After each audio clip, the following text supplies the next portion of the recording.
Hello साथीहरु सबैजनालाई नमस्कार। वेलकम टु माई रोटीको लागि पिठो रेडी बनाएर राखेको छु यसरी मैले चाहिँ। अनि यता चाहिँ मजाले तेल बल्पति उम्लिरहेको छ। अब म पोल्न रेडी गर्छु साथीहरु। यहाँ चाहिँ दुईटा हालेर ट्राई गरेको कस्तो हुँदो रहेछ नि र यस्तो छ।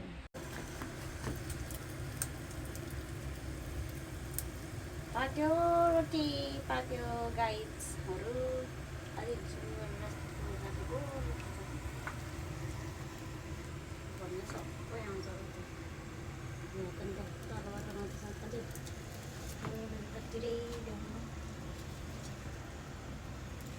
यसरी पाक्दैछ।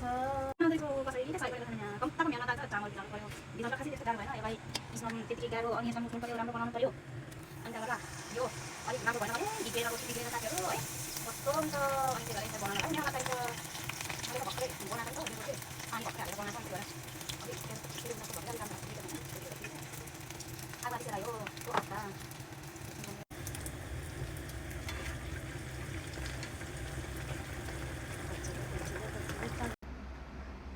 रोटी पाकिसक्यो।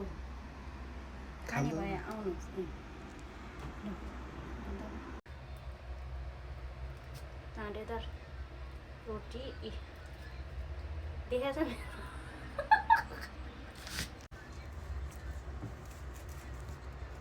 कस्तो मजाको भएछ है रोटी त।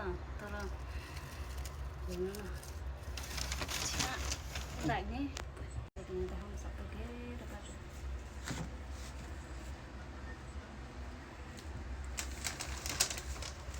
यहाँ राखेँ योलाई।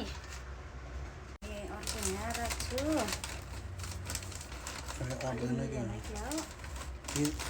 खाना बनाउनु हो।